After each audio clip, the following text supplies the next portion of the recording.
So, get rid of all evil behavior. Be done with it.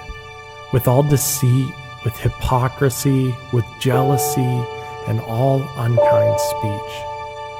Like newborn babies, you must crave pure spiritual milk, so that you will grow into a full experience of salvation. Cry out for this nourishment, now that you have tasted the Lord's kindness, and grow.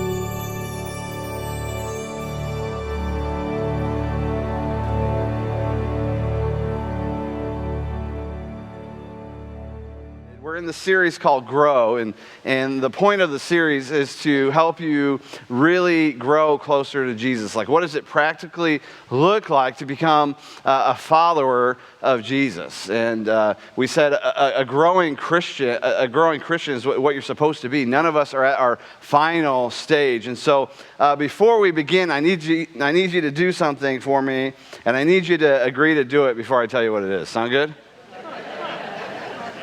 Sound good yet? Yeah? I'm just trying to see what trust I have after 4 weeks. It's like where I'm at with the trust thing. Okay, this is what I want you to do. I want you to make the goofiest face you can possibly make and stick out your tongue for like 3 seconds, okay? That's all I need you to do. Are you ready? 1, 2, 3, do it. I love it. Okay, so that's what we're going to be talking about this morning. We're going to be talking about taming the tongue. We're going to be talking about taming the tongue. And everybody goes, ooh, oh yeah. I'm telling you right now, I've had this one. I'm just kidding. Now, I've been wanting to preach this one. I was going to preach it a few weeks ago, and then we got canceled. And so we're like, Satan, darn it. And so then we got canceled last week, but we went Facebook Live. Raise your hand if you watch us on Facebook Live. Oh, that's awesome. That is so great. Real quickly, awesome story. Brother Joe back there, cameraman, had 30 people watching at his place. 30 people watching at his place on a projector. Had a guy come in who's been struggling with guilt, with just bitterness, and the guy just broke down at the end of the sermon, was crying, fell into Joe's arms, and gave his life to Jesus that day. Isn't that amazing?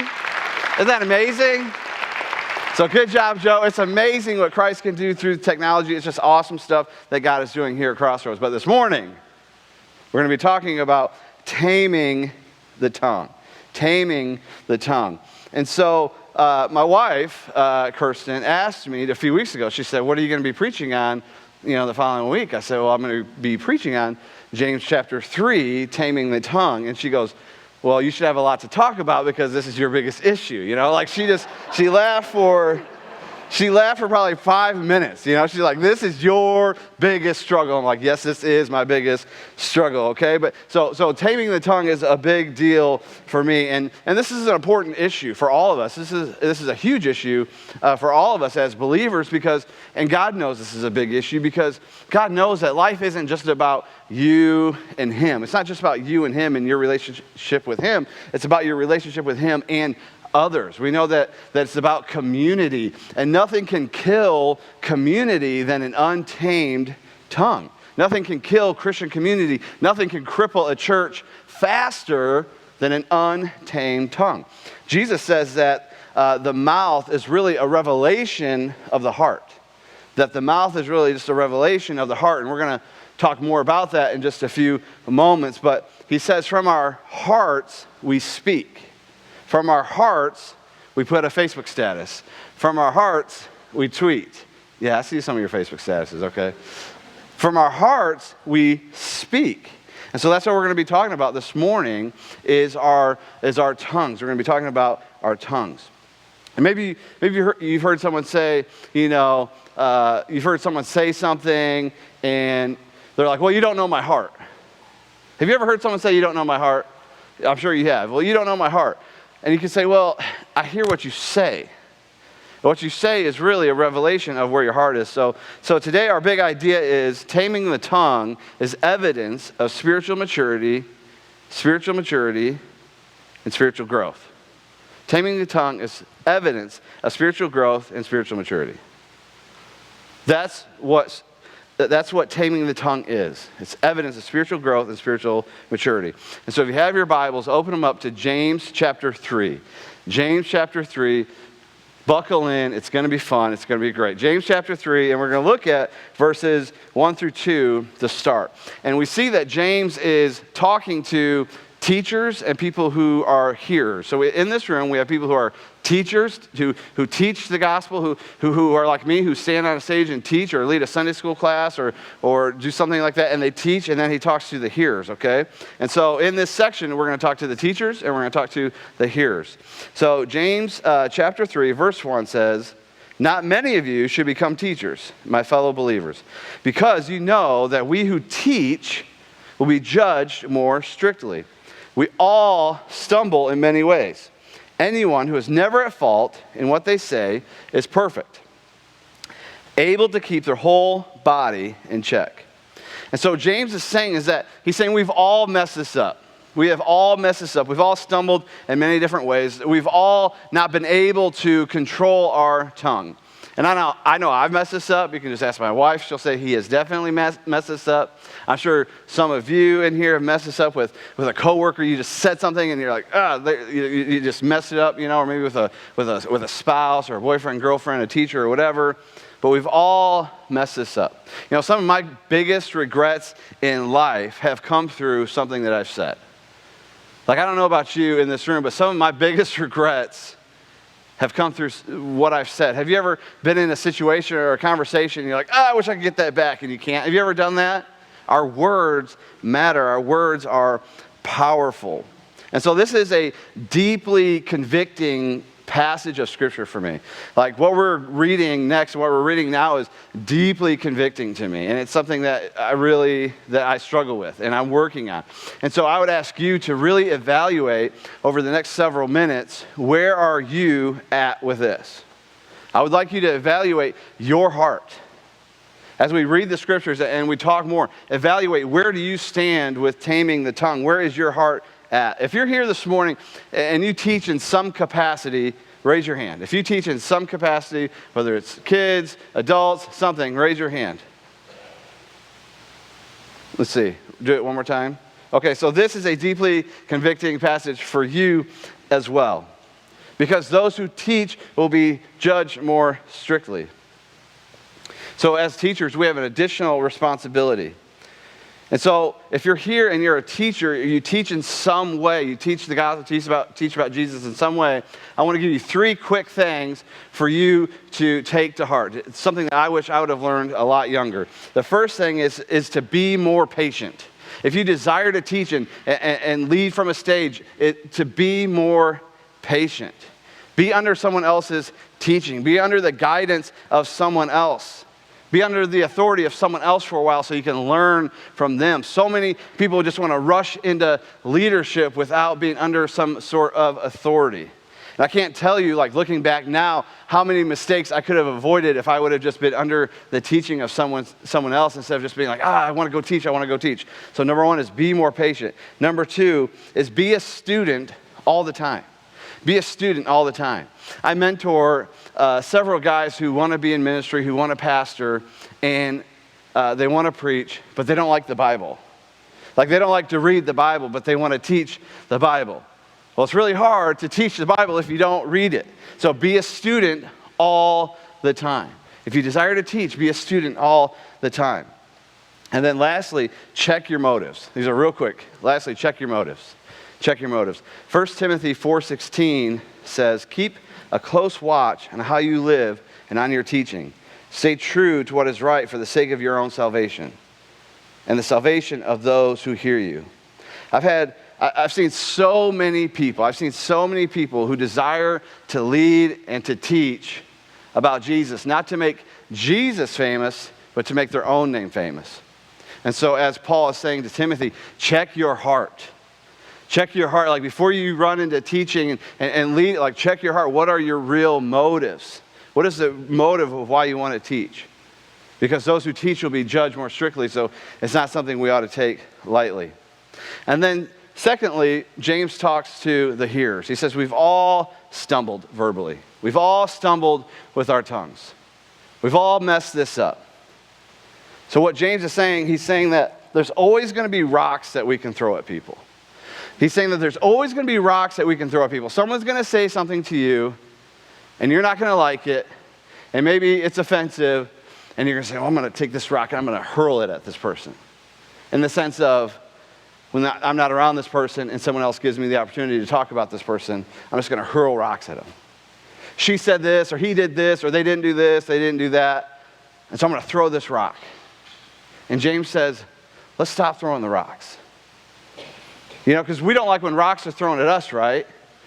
Like if we say something and we do something and people start throwing rocks at us, we say, oh, well, you just caught me on a bad day. You just caught me, that's not really who I am. You just caught me on a bad day. Because none of us like to have rocks thrown at us. So James says, let's just put the rocks down. Like we've all messed this up.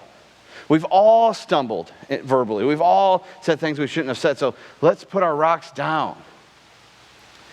I've shared this story before, and I'm sure you've heard of it. The woman who was caught in the act of adultery. The Pharisees catch her in the act of adultery, and they throw her at Jesus' feet. And all these Pharisees who are teachers of the law, the religious types of the day, they look at Jesus and they're trying to trap him.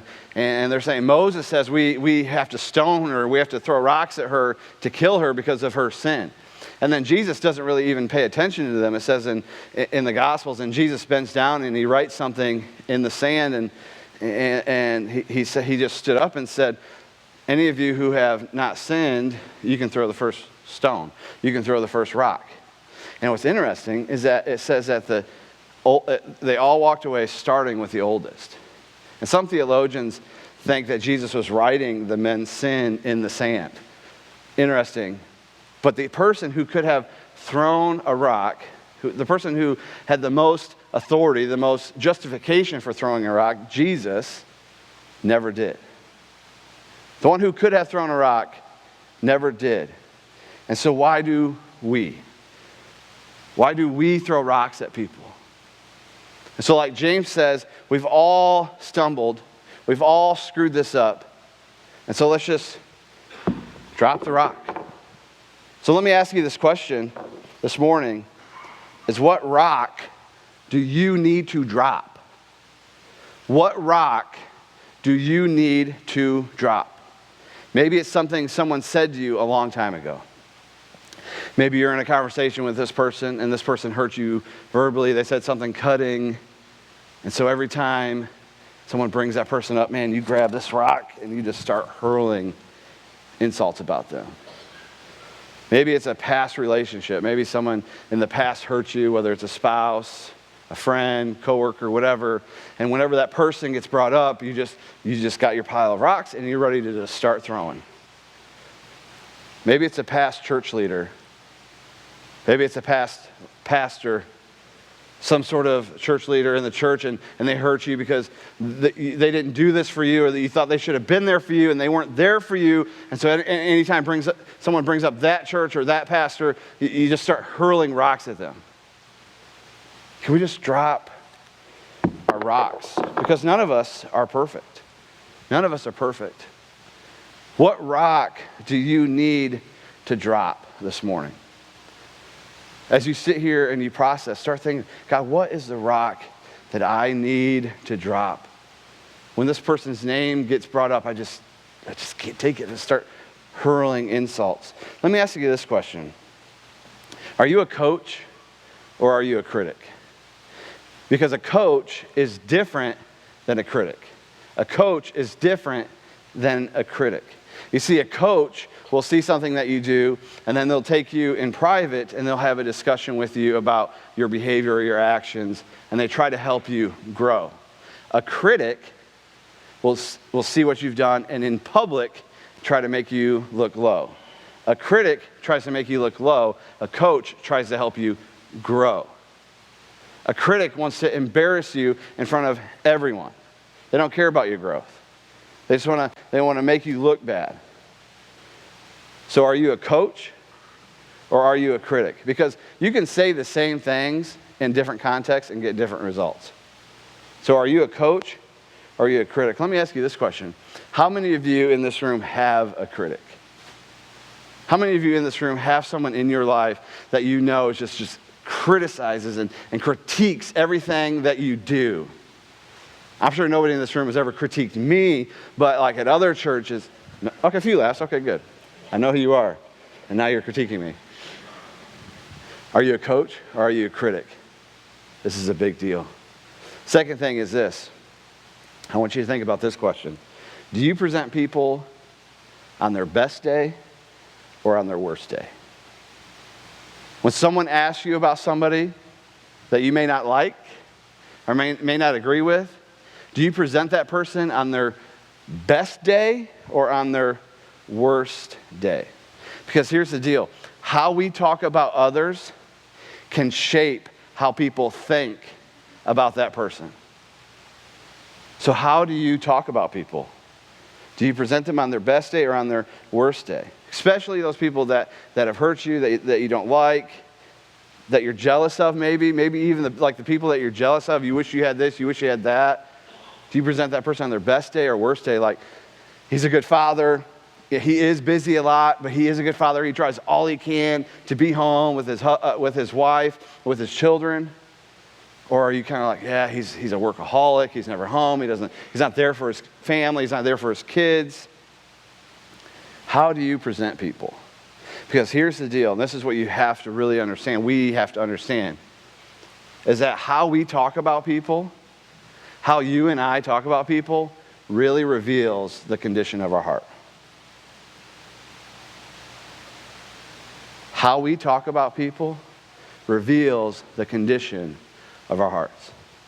If we're always just throwing rocks and spewing venom about people, I think there's something going on in our hearts.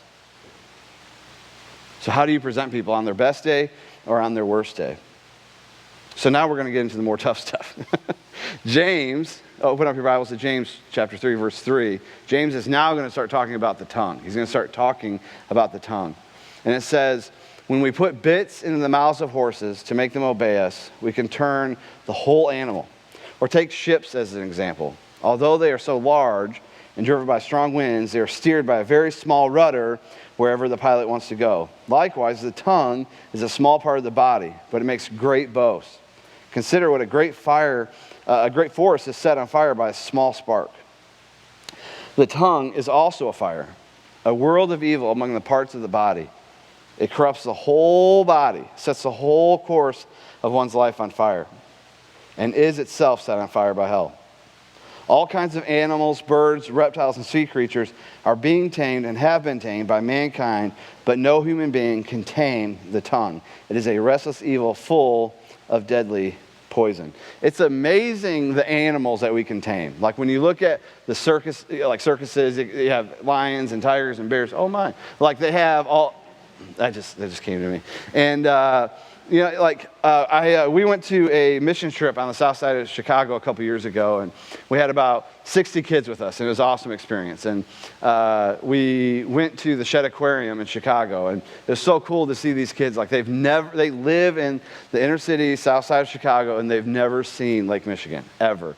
And so for them, it was just amazing. So we went to the dolphin show, and I was only allowed to have 2 kids because that's all I can handle. And so other people had 6 or 7, and I'm like, I can only have 2, one in each hand, okay? And so I remember I had these 2 boys, and they were awesome. And they're like, is that the ocean, Mr. Adam? Is that the ocean? I'm like, no, it's not the ocean, guys. That's Lake Michigan. And it was so cool. And so we had the dolphin show, and, the dolphin show was exactly what you think it would be. You got people in wetsuits, and they're doing the whistle thing, and these, dolphins are jumping and doing backflips. And it's it was amazing to see how they've tamed these wild animals. It's amazing to think about the things that can be tamed, like these wild animals. But it's amazing, what else is amazing, that we can't tame this little thing. And James is saying here that this little thing can cause big damage. And he talks about 3 different things that are small but can grow big into something big. And first he says it's like a bit. It's like a bit. The tongue is like a bit. And so this is a horse bit that Mr. Ben Streitenberger got me. I always mess that up. Sorry, Ben. Love you, much love. And so this is a horse bit. And so I'm told, I don't have horses, but I wish I did. Anyway, so I'm told that it goes into a horse's mouth, and that horses have like a gap, okay? They have a gap in their teeth, and it goes in there, and it doesn't hurt the horse, and it just sits in there. And so like you could take, this is like, they said this is the size for like a medium-sized horse. My wife said I would need one like twice as large for my mouth. But anyways, so you could take like this little bit, or you could take this bit, put it into a horse's mouth, like a 700-pound animal, put a little person on top, like a little girl, little boy, and that little boy or girl can like direct that horse with just this little bit. This little thing can control something big, can really do some stuff. And James says this is what our tongue is like. Our tongue is like a bit that can control our lives and where we go. He also compares it to like a rudder on a boat. And there's this boat, if you know anything about history, World War II history, there's this warcraft that the Germans had called the Bismarck. And the Bismarck was like the baddest of ships, man. And it was an amazing ship, big ship. And there was this one fight where the pride of the British Navy was coming out, and it was like a big, like just UFC title weight, just two big league fighters coming out. So the Bismarck came out, and the British naval ship came out, and they squared off, and the fight was over in one shot by the Bismarck. Just totally obliterated this boat with one shot. This thing was a bad ship. And then there's another fight where the Bismarck was out there, and they're tearing things up. But you see, the Bismarck even though it was this big boat, had a small weakness, and had a gap in its rudder. That was its weakness, was a small gap in the rudder. And so one of the British airplanes, one of their missiles, went through and actually hit the rudder, destroying the rudder, and this huge battleship couldn't move. It couldn't maneuver. And so the British Navy surrounded it and blew it up, and it was destroyed. This huge thing was destroyed because of one small weakness, its rudder. And James says that our tongue can be like a rudder. And your life may feel like you're this big ship, that you're in control of all these things. But if you have an untamed tongue, it can really destroy your life. An untamed tongue can destroy your life, can destroy your whole life. And then lastly, James compares the tongue to a fire, like a spark. And I love fire. Does anybody in here love fire, like playing with fire? Okay, we got some honest people. I love playing with fire. I don't know why. A little bit of pyro. I don't know why. I remember one time, my mom's here, so I don't know if I should show you the story or not. But I remember I was going to like singe my sister's hair a little bit, and I did, but then it caught on fire, and it went up a little bit more than it was supposed to, and we got it out. She only lost like 4 inches of hair. But I didn't intend for that to happen. Like that spark just took off, and it took off more than what I had anticipated. You see, this one small thing can turn into a huge deal. One little comment, one little conversation can cause major damage. One of the largest forest fires in U.S. history was in upper Wisconsin and upper Michigan, and it burned about 1.2 million acres. 1.2 million acres. And it's alleged that people sought refuge from the heat and the fire in the rivers and ponds. But because it was so hot that people were actually being boiled alive in the rivers and in the ponds because it was so hot.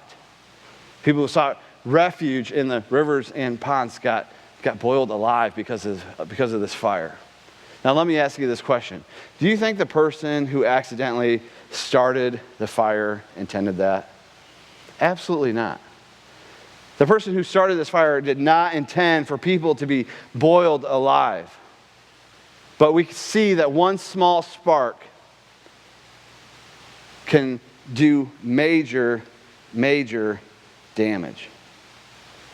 And with our tongues, we can do major damage. We can do the same thing. We can say something and say, well, I didn't mean it, but it cost someone their relationship. It cost someone their reputation. It cost someone their job. It cost someone their position.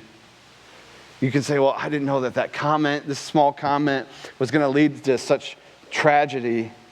But friends, one small thing like our tongue can make and create major, major damage. Our tongue can be a spark that can unleash hell on people's lives. Like James says, our tongues can unleash hell on people's lives.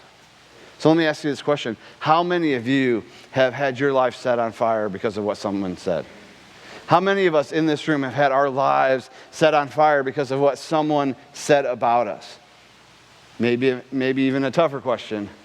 How many of you have set people's lives on fire because of something you have said? Because what you say matters. What we say matters. You know, sticks and stones may break our bones, but words always hurt. Always hurt. Now, I have a story that I've shared once publicly, and I hate to share the story because it's so embarrassing for me, but I'll share it with you. So when I was in college, my freshman year, I was playing baseball, and just to put it out there, I was never the guy who was going to stretch a double into a triple, okay? Like, let's just say that right now. Like, if it was going over the fence, I'm going to run all the way around. Like, if I can get a double, I'm going to stretch it a double. But I'm never going to be like, maybe I can get a triple, okay? Like, that's just known. So my freshman year, I'm playing for this guy, and I'm at this certain university, and we were just in an inter-squad scrimmage, in the fall.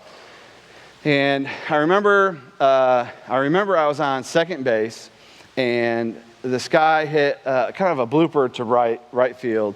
And so I was running hard, you know, and I got around third base, and the guy had the ball, and I'm like, I'm not going to make it home. So I just stopped. And I went back, and as soon as I hit the bag at third base, I heard, Lynch! I'm like, oh, man, it's my coach. He's like, what are you doing? I say, well, coach, what do you mean? He's like, why didn't you try to run home? Why didn't you take off and go home and try to score? I said, well, coach, I'm just not going to make it. Like, I'm not the speed guy on the team, you know. I wasn't trying to have this argument. I was just saying, well, I just didn't think I could make it. And what he said next has cut me so deeply that every time I even think about it, it still hurts, you know. So there's 30 guys standing around, okay? There's 30 guys at this inter-squad scrimmage. And he goes, Lynch, I'm not worried about some fat guy standing on third base. You run home. And I remember I just was like, ooh. And I try to be tough, you know what I mean? Like, I try to laugh it off, like, haha, yeah, I don't care. But that has cut me so deeply, you know, because there's guys, you know, laughing at me, there's this and that, and I'm like, man, you just publicly just embarrassed me, like, incredibly. Like, those words have cut me and still cut me to today. You see, what we say matters. Like, that was 05, 06, like, that was how many years ago? 12 years ago? And it's still one of those things that's real sensitive for me to even talk about. But that's a rock that I need to drop. I have to drop that rock. But what we say matters. What we say matters.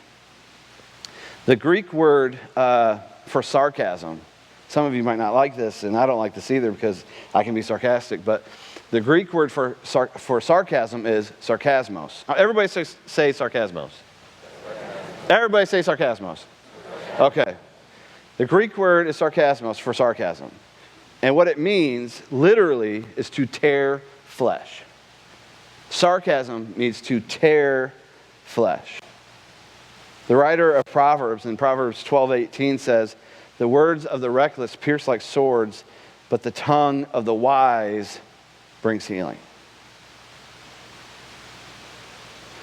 Our words should heal, not cut. Our words should heal, not cut. Our words should heal, not cut. So let me ask you, what words are you speaking? What words are you speaking? Are you speaking words of encouragement or words that cut? I mean, can you imagine Jesus? Can you imagine Jesus speaking words that really cut? Because, like, friends, as Christians, we're supposed to be set apart. We're supposed to live differently. We're not supposed to speak words that cut and hurt people. And if we want to grow and we want to be more like Jesus, we have to control our tongue. So what words are you speaking? Words that cut? Are you speaking words that set people's lives on fire? Because I promise you, an untamed tongue affects your marriage, it affects your parenting, it affects your community, it affects our church family, your family. It's a major, major, major issue if it's not dealt with. So what words are you speaking? Lastly, James talks about how we can speak blessings and cursings from our mouth. Blessings and cursings. And so James 3, verses 9 through 12, he says, with the tongue we praise our Lord and Father, and with it we curse human beings who have been made in God's likeness. Think about that. With the tongue we praise our Lord and Father, and then with it we curse human beings who have been made in His likeness. I mean, I know I do this. Out of the same mouth comes praising and cursing. My brothers and sisters, this should not be. Can both fresh water and salt water flow from the same spring? My brothers and sisters, can a fig tree bear olives or a grapevine bear figs? Neither can a salt spring produce fresh water. What James is saying is that we can't say, praise Jesus, oh, praise Jesus, and then out of this side of the mouth say, well, I hate her, and she is dumb, and she is this, and she is that. We can't speak blessings and cursings out of the same mouth. We ought not to do that. Proverbs 18:21 says, the tongue can bring death or life, and those who love to talk will reap the consequences. You see, we can't get two things from one source. We can't get two things out of one source. We got to get to the source. We got to get to the source of our untamed tongue, and that source is the heart. The source is the heart. The heart is the spiritual center of our life. And Jesus says that the tongue projects the thoughts and the intentions of the heart. That's what Jesus says, that the tongue projects the thoughts and the intentions of the heart. In Matthew 15:17 through 18, Jesus says, don't you see that whatever enters the mouth goes into the stomach and then out of the body? But the things that come out of a person's mouth come from the heart, and these things defile them. You see, a tongue issue is really a heart issue. A tongue issue is really a heart issue. One of the great pastors that I love to listen to, Andy Stanley of North Point Community Church, he talked about this. He said that growing up, we learned how to have filters. We learn what to say to get a boyfriend or a girlfriend. We learn what to not say to lose them. Like our whole life, we just learn to have filters. What to say to keep a job, what to say to not keep a job, and what to say to make people happy. And we learn to have these filters. And then he says sometimes something will come out and it'll get past our filters, and we'll say, well, I don't know where that came from. Have you ever said something like, well, I don't know where that came from? Well, Jesus would say that came from your heart. Because out of our hearts we speak. Like ladies, have you ever married someone where when you're engaged, he was sweet, he was kind, and he was so romantic and this and that, and then once you got married, about 6 months in, this just monster came out, and he was just angry all the time, and he would say things. You're like, where did this person come? I can't tell you how many young couples that I have that Kirsten and I have mentored and counseled who said, I don't know who this person is because when we were dating, he or she was like this, and now that we're married, they're a different person. You see, they're always the same person. They were doing a better job of filtering what they said. That person was always there. Their heart was always in that position. And so eventually what's in our heart will come out of our mouth. And so we have to get to the heart. We have to start working on our heart. Our hearts have to change. Our hearts have to become more like Christ. And so taming the tongue is evidence of spiritual growth and spiritual maturity. And so I want to ask you some questions as the band comes forward. I want to ask you some questions this morning that will help you understand where your heart is. It will help you understand where your heart is and where your tongue is. These are things that tend to cause us to have untamed tongues. So the first question is whom do you idolize? Whom do you idolize? For me, it used to be Jim Harbaugh, but not anymore. Little comedy break. Let you come up for air, and now we're back. Okay. But whom do we idolize? The great preacher Jonathan Edwards said, those that we idolize, we tend to demonize. I know that's so true. People that you look up to so much, if they say something that's not really, we tend to demonize. And then we'll start speaking bad about them, and we'll start throwing rocks at them. And so whom do you idolize? Because we put these people on a pedestal that only Jesus can be on. And then they'll let you down. Everybody will let you down at some point. So who do you idolize? Number 2 is, who do you covet? Who do I covet? Because those people that we tend to be jealous of and we covet, we tend to talk bad about. So who is it in your life that you covet? What lies do you perpetuate? What lies do I perpetuate? Like, we know that this isn't true about Nick. I know this isn't true. You're just standing there. I saw you. So, like, what lies do I continue to perpetuate about Nick? You know, like, what lies do I continue to, you know, how am I setting his life on fire because I keep speaking things I don't even know if are true, but I'm perpetuating this lie. That's sin, folks. And it's got to stop. What lies do we perpetuate? What gossip do I enjoy? You know, you get to work, you get to the water cooler, and you're like, oh man, here's my daily scoop of gossip. And then we're just setting people's lives on fire because we enjoy gossip. What gossip do you like? What gossip do you enjoy? Let me ask you this. Who are you bitter against? Who are you bitter against? Who are you holding bitterness against? And every time someone brings that person up, you're like, I got my rocks and I'm ready to go. You know, you're just waiting for them. Who are you bitter against? Who has hurt you in the past? Like, who has hurt you in the past? Like my coach from the past. Like he really hurt me. And it's hard for me to control my tongue when someone brings that guy up because I just want to throw rocks at him. Who has hurt you? Who's hurt you in the past? And then how do you like to play God? How do we like to play God? You know, we could say, you know, we all stumble in different ways, but I don't. You can say, we all stumble in different ways, but I don't. You know, because you caught me on an off day. That wasn't really who I am. But then we make people sit in this seat and we judge them, and we don't give them the same grace that we give ourselves. So how do we like to play God? Because here's the deal. Nobody gets to sit in the judgment seat except for Jesus. None of us get to play God except for him. And the guy who could have thrown rocks at all of us, who never sinned, has never thrown one rock. And so neither should we. Jesus gets to have the last word on people, not us. And so in what area do we need to start controlling and taming our tongue? Is there someone in your life that you need to apologize to? Have you set someone's life on fire because of something you said? Now, I'll tell you what, this is going to be extremely messy when you call this person or text this person or set up a coffee time to talk to this person and apologize face to face.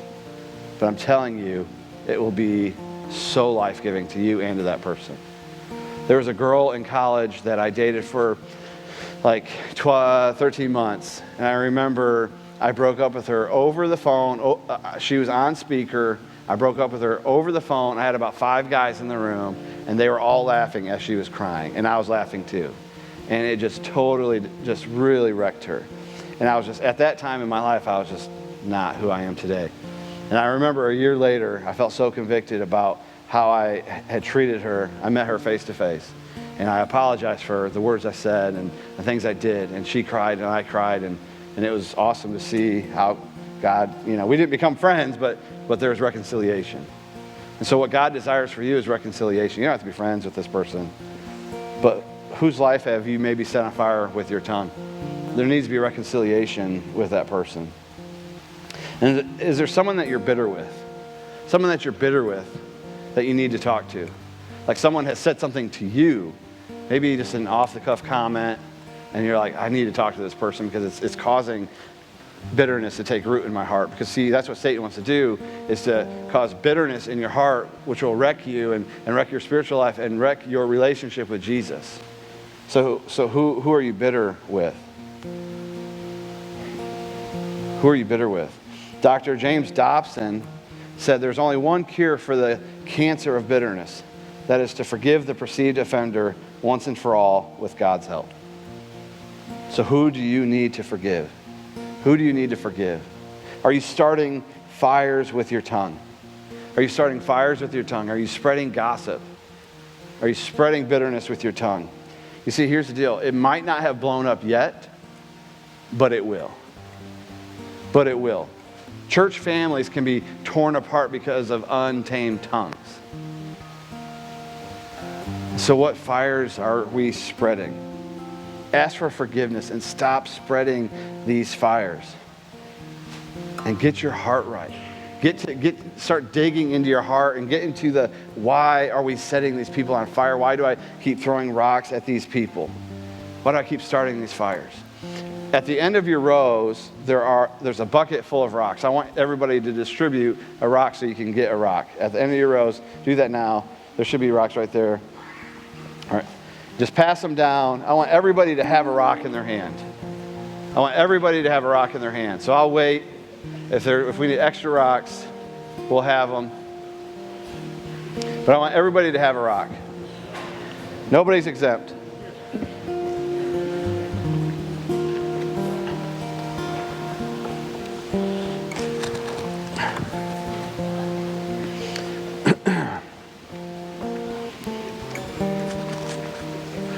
I'm not dodging these, so my wife's all excited, but relax. You see, all of us in this room are in one or two places. We're all in one or two places. We're throwing the rocks.